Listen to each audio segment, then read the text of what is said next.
안녕하세요. 의심 사용 설명서 12번째 시간이 돌아왔습니다. 아니, 어느새 11화까지 11개의 이야기를 살펴봤네요. 어느덧 12번째. 손가락이 잘못된 것 같습니다. 12번째 이야기까지 오게 되었습니다. 이제 거의 끝을 향해서 달려가고 있는데요.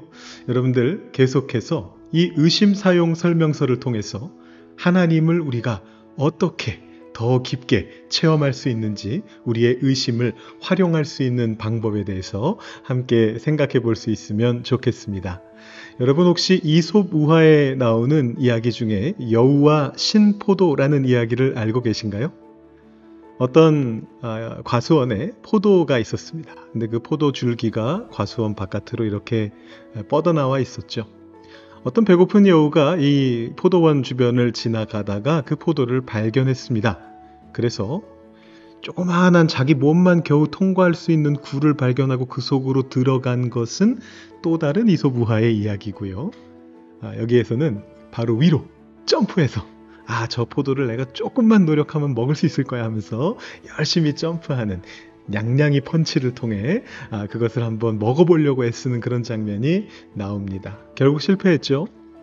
아무리 노력해도 그 포도를 딸 수 없다는 것을 깨달은 여우가 이렇게 말하면서 돌아섭니다. 저 포도는 분명히 신포도일 거야. 맛없는 포도일 거야. 라고 스스로 정신 승리를 하면서 떠나가는 이제 그런 장면이 이솝 우화 속에 나오게 됩니다. 네, 여러분, 그 여우도 사실은 알고 있었죠. 그 포도가 아마도 신포도가 아닐 것이다 라는 것을 알고는 있었습니다.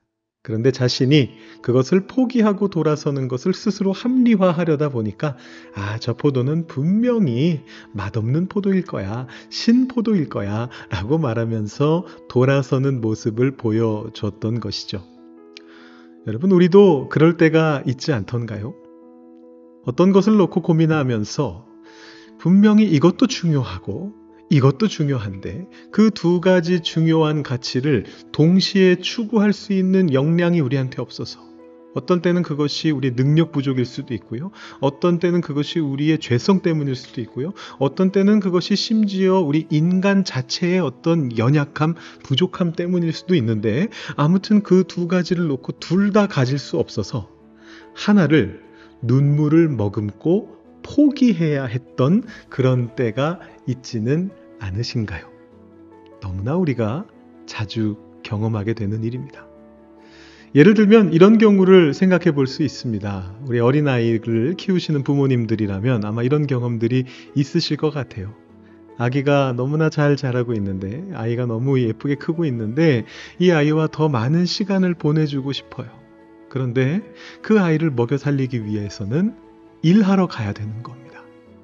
그래서 그 아이가 떨어지기 싫어하는 그 아이를 억지로 떼어놓고 힘든 발걸음을 떼게 됩니다. 그 아이와의 유대감, 그 아이와의 계속되는 사랑, 이 부분을 잠시 포기하고 잠시 내려놓고 그 아이를 먹여 살리기 위해서 일터로 떠나는 가장의 모습을 한번 상상해 보십시오. 어쩌면 그것은 여러분들의 모습이실 수도 있습니다.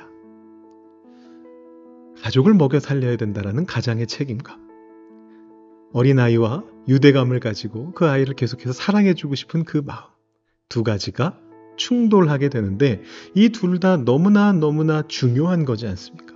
그러나 상대적으로 조금이나마 더 중요한 가치를 지켜내기 위해서 어쩔 수 없이 덜 중요한 가치를 포기하게 되는 그런 상황들이 우리에게도 존재한다라는 것입니다. 오늘 말씀 속에 나타나고 있는 아브라함이라고 하는 사람도 마찬가지였습니다. 이 아브라함이 어떤 경험을 하게 되느냐 하면요, 자기가 너무나 사랑하는 자신의 외아들 이삭을 죽여야 하는 상황에 봉착하게 되었습니다.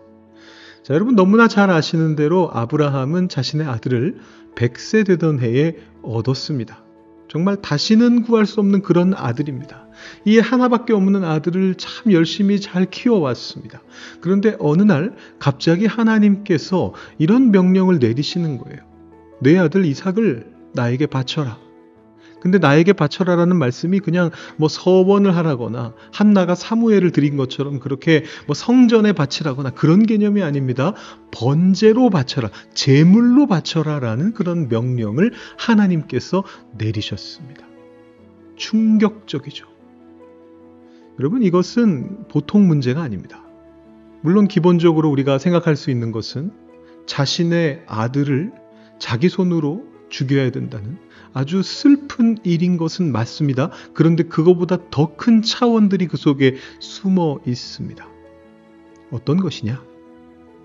하나님을 신뢰할 수 없게 된다라는 엄청난 문제가 그 안에 들어 있는 거죠. 자, 하나님께서는 이 이삭이라고 하는 아들을 통해 아브라함에게 바다의 모래 같은, 하늘의 별과 같은 그런 자녀들을, 손자들을, 그 자손들을 주시겠노라고 약속하셨습니다.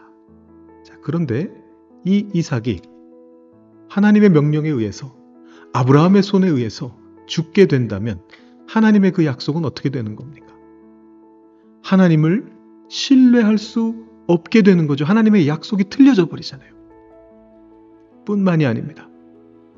이 당시에 자식을 죽여서 인신 공양을 시키는 신들이 존재했습니다. 대표적으로 몰렉과 같은 신이 그런 신이었어요. 그런데 하나님은 그런 분이 아니시잖아요. 적어도 그런 분이 아니시라고 아브라함은 알고 있었단 말입니다. 그런데 만약에 하나님께서 살아있는 자식을 죽여서 바치라라고 말씀하시는 그런 잔인한 신이시라면 아브라함은 하나님의 본성조차도 신뢰할 수 없게 되는 상황이었던 것입니다. 굉장히 큰 문제입니다. 아들에 대한 사랑, 하나님에 대한 믿음, 그리고 미래에 대한 문제까지 모든 것이 다 걸려있는 아주 심각한 문제를 아브라함은 여기에서 경험하고 있었던 것입니다. 자, 그런데 성경이 참 신기하게 전개가 됩니다. 뭐라고 나오느냐면요, 아브라함이 아침에 일찍이 일어나 떠났다, 출발했다, 그렇게 적고 있습니다. 분명히 밤새도록 어마어마한 고뇌를 했을 거예요. 아마 저는 아브라함이 잠을 자지 못했을 것이라고 확신합니다. 어떻게 그 상황에서 잠을 잘 수 있겠어요? 밤새도록 고민하고 고뇌하고 어떻게든 그 문제가 해결될 방법은 없는가? 하나님께서 혹시라도 취소하실 가능성은 없는가? 이 안에 어떤 의미가 담겨져 있는가? 고민하고 고뇌하던 이 아브라함은 아침이 밝아오자 일단 그 고민을 잠시 멈추고 순종하는 길을 택했습니다. 떠난 겁니다. 아들 이삭을 데리고 하인들에게 짐을 지워서 떠나게 되는 것입니다. 그리고 사흘길을 걸어갔습니다.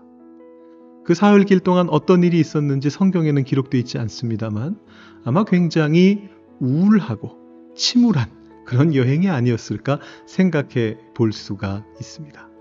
아브라함과 이삭과 하인들은 아주 천천히 모리아 산이라고 하는 산을 향해서 걸어갔습니다. 자, 여기까지만 해도 굉장히 힘들고 슬픈 이야기인데 여기에서 또 다른 차원이 또 드러나게 됩니다. 더 슬픈 얘기입니다. 아들 이삭이요, 아버지 아브라함에게 궁금한 것을 질문한 겁니다. 이때 당시 이삭이 몇 살이었는지 성경에 나오진 않는데 아무튼 아직 성년은 아니었던 건 확실해요. 미성년자인 아들인 이 이삭이 걸어가다가 아버지에게 천진난만하게 물어보는 겁니다. 아버지, 이상한 게 있습니다. 뭐가 그렇게 이상하니? 저희가 지금 번제하기 위해서 땔감들을 이렇게 가져가고 있는데 번제할 재물이 없습니다. 양은 어디 있나요? 라고 그렇게 이 이삭이 물어봤습니다. 여러분, 아브라함의 심정이 어땠을까요? 아마 뜨끔했겠죠. 뜨끔했다라는 말로는 아마 부족했을 거예요. 아마 온 세상이 무너져 내리는 것 같은. 한동안 그 생각 안 하려고 애써 3일 동안을 걸어오고 아무 말 하지 않으면서 그렇게 걷기만 하고 있었는데 다시 그 문제에 봉착하게 되는 그 너무나 힘겨운 순간을 경험했을 것입니다. 그것도 자기 아들이 자신이 죽여야 하는 자기 아들이 그렇게 질문을 한 것입니다. 아브라함이 뭐라고 대답했던가요? 얘야, 번제할 어린 양은 하나님께서 친히 준비하실 것이란다. 이렇게 말했습니다. 거짓말이죠. 거짓말입니다. 그렇지 않나요? 번제할 어린 양을 하나님께서 준비해 주시겠다고 언제 약속해 주신 적이 있습니까? 하나님의 명령은 무엇이었습니까? 이삭을 잡아 번제로 바쳐라 라는 것이었습니다. 그러니까 아브라함이 지금 이삭에게 이 말을 하는 순간 그 말은 거짓말이었어요. 그러나 거짓말은 거짓말이 돼 그 속에는 참 견뎌낼 수 없는 아픔과 동시에 정말 신락 같은 한 가닥의 희망이 들어있는 표현이었죠. 기대가 들어있는 표현이었습니다.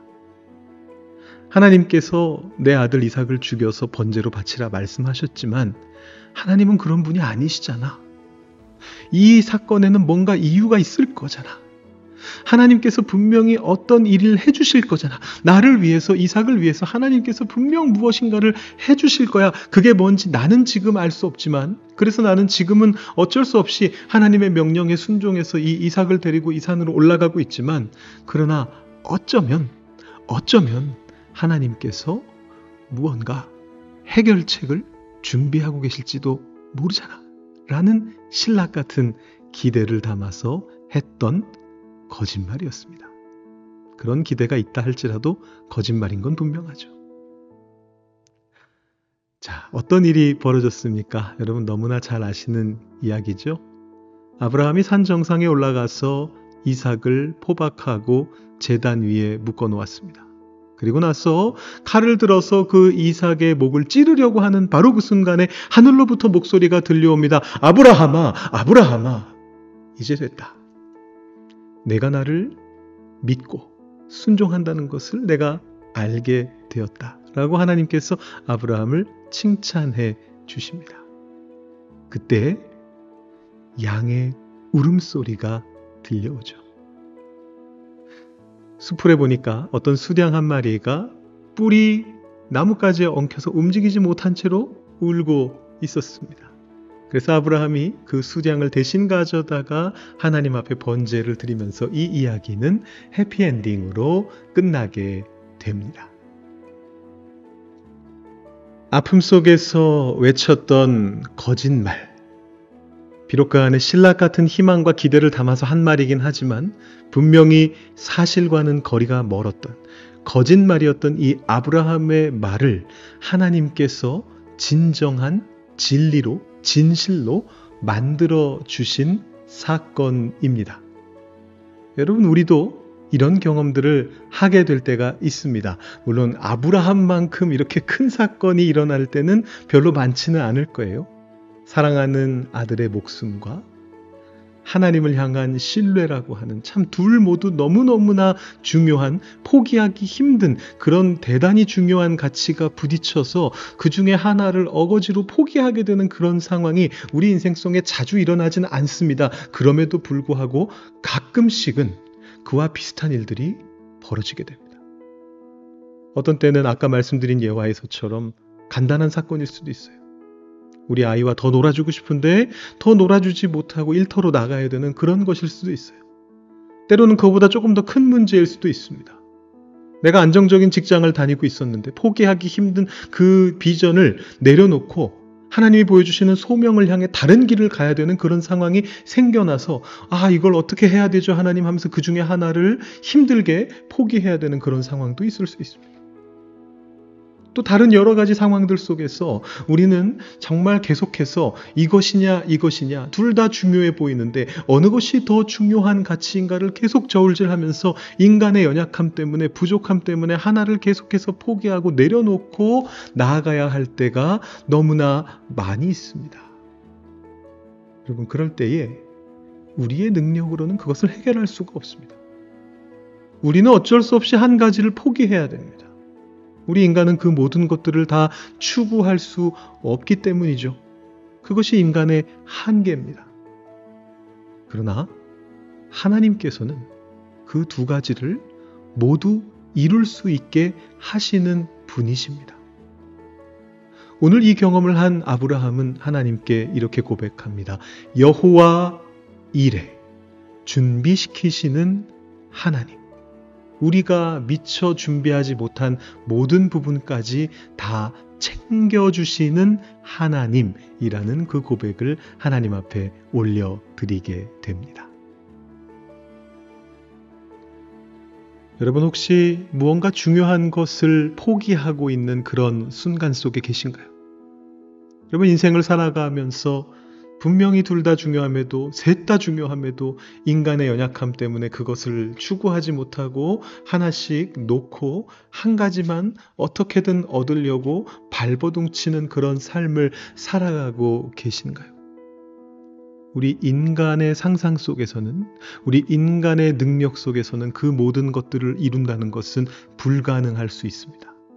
그러나 우리의 상상을 뛰어넘으시는 하나님께서 우리의 인생 속에 들어오시면 그 하나님께서 우리의 인생을 주도하시게 되고 주관하시게 되면 그 인생 속에서 그 추구하고 추구해도 얻지 못했던 두 가지, 세 가지, 네 가지 그 중요한 가치들이 어떻게 놀랍게도 이루어지게 되는 것을 발견하게 되는 그런 순간이 오게 될 것입니다. 아브라함이 경험했던 것과 마찬가지입니다. 여러분, 하나님께서는 우리의 상상을 뛰어넘으시는 분이시다라는 것을 반드시 기억하십시오. 하나님의 길은 우리의 길과 다릅니다. 하나님의 길은 우리의 길보다 높습니다. 하나님께서는 그곳에서 우리를 향해 내려오셔서 우리를 그 하나님의 길로 이끌어 가시는 바로 그런 분이십니다. 아브라함이 경험했던 이 경험을 여러분 마음속에 새겨보시면서 여러분의 인생 속에서 중요한 것들을 포기해야 하는 순간마다 하나님께 기도해 보십시오. 하나님, 저는 이것을 모두 얻어낼 수 있는 능력이 없습니다. 무언가 하나를 아픔을 가지고 포기해야만 합니다. 하나님, 그런데 하나님께서는 이루실 수 있는 능력이 있음을 믿습니다. 여호와 이레의 하나님께서 내 삶에 임하시는 것을 보게 하여 주시옵소서. 그렇게 기도하면서 의심을 잠시 내려놓으시고 하나님 손을 붙잡으시면서 우리의 인생의 중요한 선택의 순간들을 살아나가실 수 있는 여러분들이 되실 수 있기를 바랍니다. 오늘의 의심 사용 설명서는 여기까지 말씀드리고요.